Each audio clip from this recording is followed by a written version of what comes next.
Some feel the lady, newly risen from centuries in thrall, stands between humankind and evil. Some feel she is evil itself. The hard-bitten men of the Balck Company take their pay and do what they must, burying their doubts with their dead, until the prophecy, the White Rose, has been reborn somewhere to embody good once more. There must be a way for the Balck Company to find her. Hello and welcome to Liam's Lyceum. I am your host, Liam, aka Himvar, and today I'll be doing a spoiler-free review of Glen Cook's The Balck Company.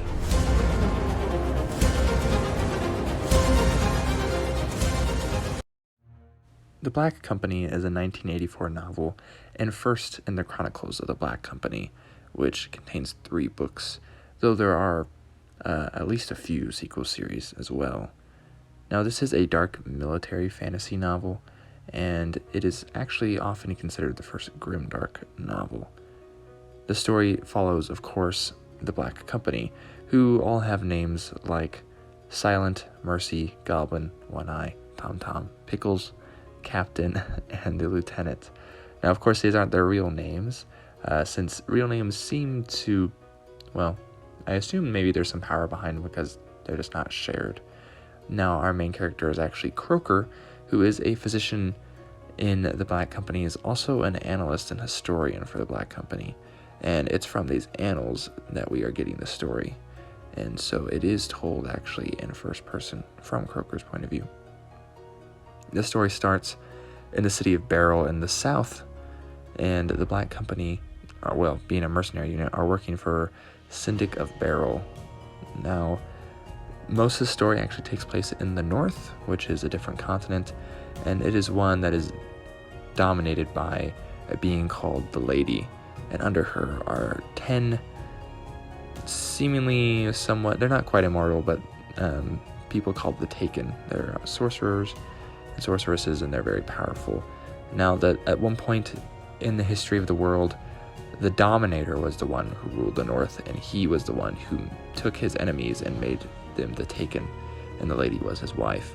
They did get, in the history of the world, they got put underground, kind of like the Forsaken and Wheel of Time, and were stuck there until someone unwittingly freed them, with the exception of the Dominator.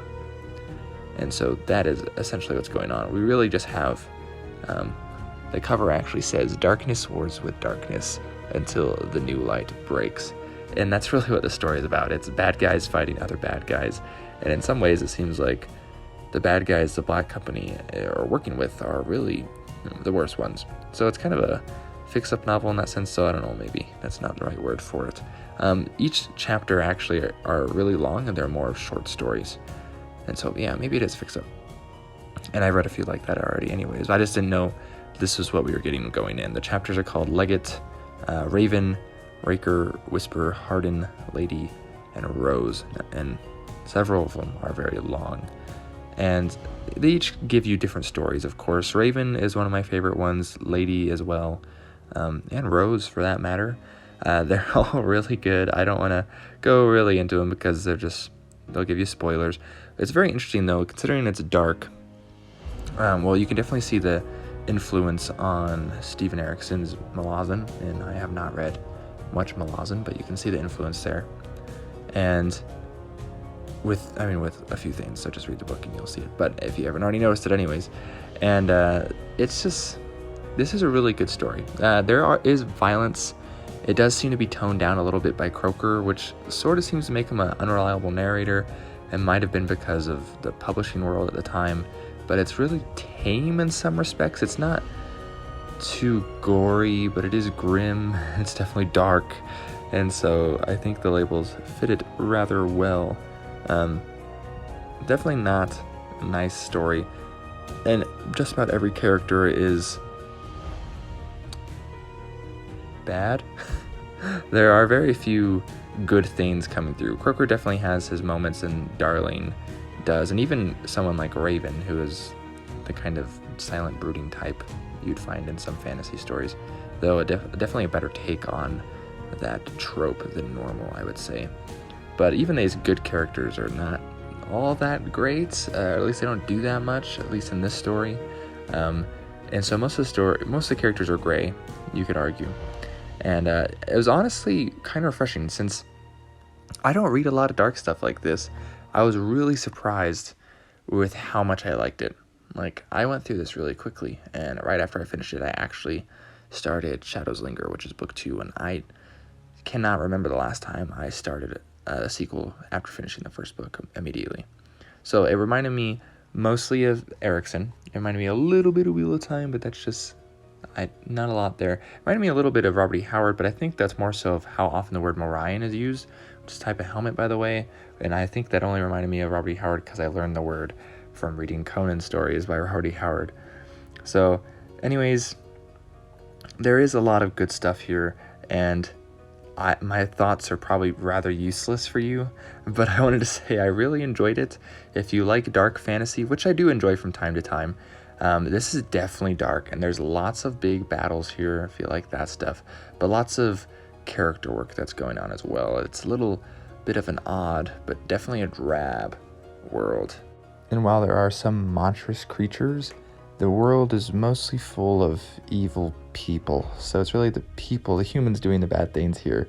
A lot of it is done with sorcery as well, though, too. So lots of good sorcery. And one really big point that I actually forgot up until now, so I'm glad I remembered before I finished recording this, is that I've heard criticisms on the style and on the prose before, and I actually think this was one of the biggest surprises because of that criticism. I think is very much not true. The dialogue is done in a very informal way because it's mostly between soldiers of the Balck Company, and so it makes sense for it to be informal. I think it's done really well. It's really familiar in that sort of sense, but it's actually rather poetic in a lot of ways and very thoughtful when we get Croker's inner thoughts, and we actually get a lot of that. So honestly, it is a very thoughtful book. It's a kind of Croker realizing how crappy his world is, and while he's like somewhat of a good guy, he does some crappy things too. And so like him thinking about that, and like, yeah, anyways, so I think it is a really thoughtful book, and I really like the prose a lot, actually. A very happy place. So if that sounds like your thing, then well, I would read this for sure. It is considered a classic, and I can see why. I really, really enjoyed it. So if you want to talk more about Balck Company or other similar books, you can join me on the Discord below. But otherwise, this has been Liam with Liam's Lyceum. I'll catch you next time.